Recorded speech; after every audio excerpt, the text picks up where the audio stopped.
안녕하세요. 이번 영상에서는 우리나라의 민주화를 위한 국민들의 노력과 그 결과에 대하여 살펴보겠습니다. 이번 영상 역시 민주주의의 관점에서 현대사를 바라본 것이기 때문에 사실 또는 사건을 위주로 살펴보시면 되겠습니다. 역대 대통령들에 대한 평가는 지난번 영상에서와 마찬가지로 이번 영상만으로 판단하지 않으셨으면 합니다. 오늘의 학습 목표 먼저 보고 올게요.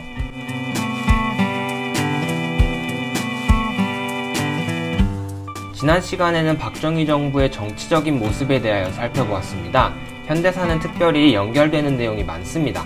따라서 지난 영상을 기억하시면서 이번 영상을 시청하시면 도움이 될 것입니다. 잘 기억나지 않으시는 분들은 이전 영상을 먼저 살펴보시면 되겠습니다.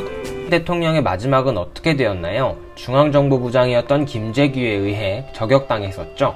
한 나라의 대통령이 저격을 당하면서 대한민국은 매우 불안정한 상황에 처하게 되었습니다. 이러한 불안정한 상황 속에서 또다시 군인들이 쿠데타를 일으켰습니다. 박정희를 비롯한 5.16 군사 쿠데타 당시 군인들과 구분짓기 위해서 이들을 신군부라고 합니다. 전두환을 중심으로 한 신군부 세력은 1979년 12월 12일 쿠데타를 일으켰고 쿠데타가 성공하면서 정권을 장악하게 되었습니다. 한편 유신체제가 무너지면서 시민들의 민주화 요구가 높아졌습니다. 1980년 5월 15일에는 서울에서 유신헌법의 개정, 신군부가 물러날 것과 유신 세력의 처벌을 요구하는 대규모 시위가 일어났습니다.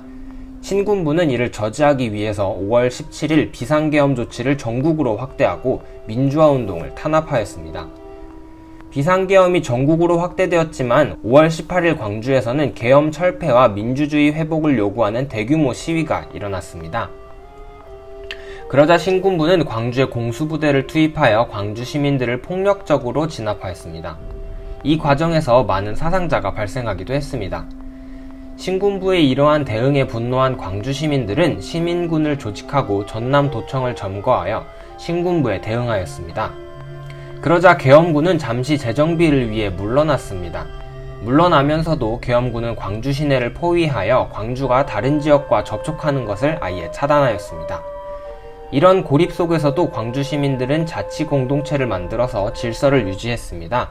압박이 지속되던 5월 27일 새벽 3시, 계엄군은 시내에 진입하였으며 도청에 있었던 시민군들을 진압하였습니다. 5.18 민주화운동은 민주주의를 향한 국민들의 열망과 의지를 보여주었으며 1980년대 민주화운동의 바탕이 되었습니다.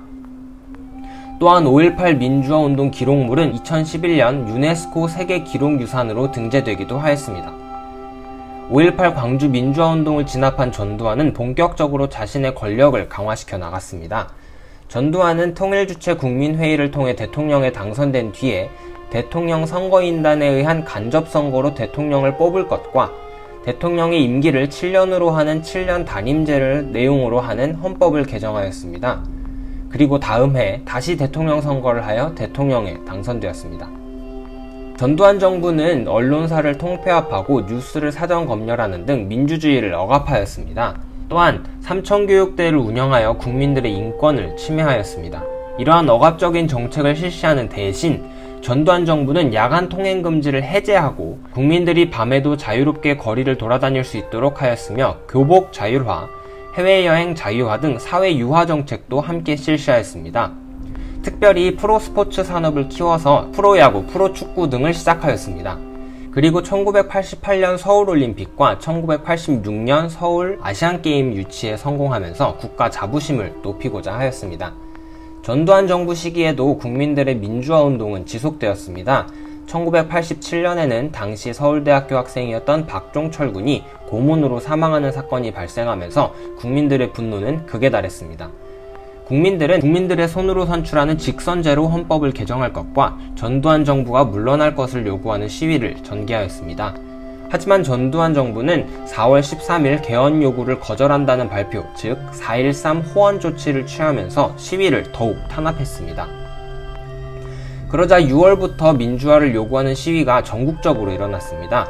6월 9일에는 다음날 열릴 박종철군 고문살인 은폐 규탄 및 호원철폐 국민대회를 앞두고 연세대학교에서 열린 결의대회를 마치고 이루어진 시위 과정에서 연세대 학생이었던 이한열 군이 전투경찰이 쏜 최루탄에 맞고 쓰러졌습니다.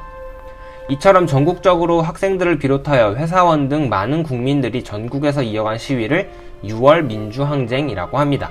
전두환 대통령의 헌법 유지 선언에 대한 국민들의 반대가 거세지자 결국 당시 여당이었던 민주정의당의 노태우 대표가 국민들의 뜻을 수용한 6.29 민주화 선언을 발표하였고, 지금과 같이 대통령은 임기 5년으로 한 번만 할 수 있으며 국민이 직접 대통령을 선출하는 직선제, 즉 5년 단임의 대통령 직선제 개헌이 이루어졌습니다.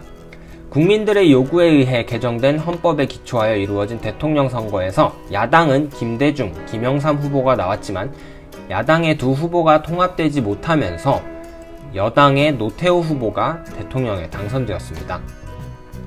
노태우 대통령은 전두환 대통령 시기 유치에 성공한 1988년 서울올림픽을 성공적으로 개최하였으며, 이를 계기로 소련, 동유럽, 중국 등 사회주의 국가들과 외교관계를 형성하였습니다.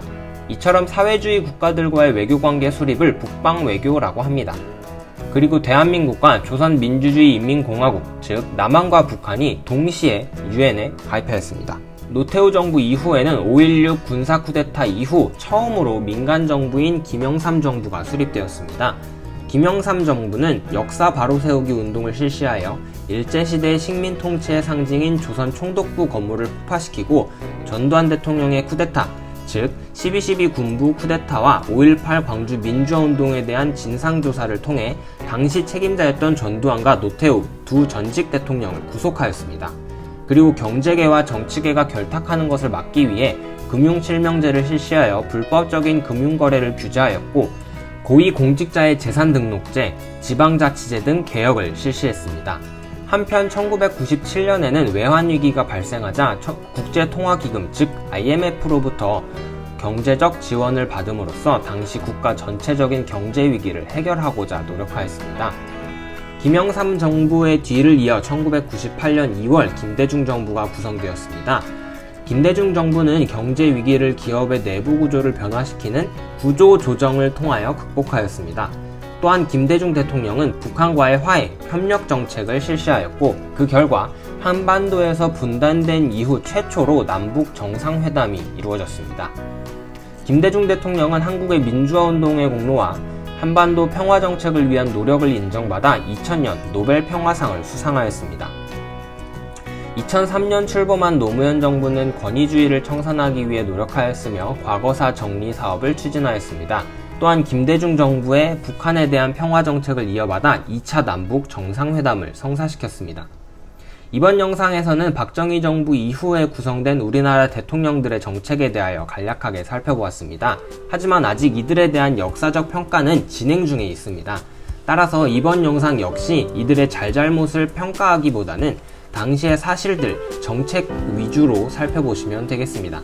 다시 한번 말씀드리지만 현대사, 특별히 오늘 배운 박정희 정권 이후 현대사에 대해서는 아직도 역사학자들에 의한 평가가 끝나지 않았으며 현재까지 영향을 주고 있습니다. 따라서 이번 영상만으로 판단하지 않으셨으면 합니다. 이번 시간 여러분에게 드릴 과제는 항상 안내해드리는 것처럼 오늘 수업 내용을 노트에 정리해보는 것입니다. 3단원부터는 현재 여러분이 살고 있는 대한민국에 대한 이야기입니다. 따라서 여러분이 먼저 정리해보고 정리한 내용을 찍어서 올려주시면 보충 설명해주도록 하겠습니다. 그리고 이번에도 역시 수업 내용 중에 이해가 되지 않는 부분은 언제든지 질문해주시면 답변해드리도록 하겠습니다. 오늘도 수고 많았습니다. 다음 영상에서는 해방 이후 대한민국의 경제적인 모습에 대하여 살펴보도록 하겠습니다. 다음 영상도 기대 많이 해주시고요. 그럼 우리는 다음 시간에 만나요. 안녕.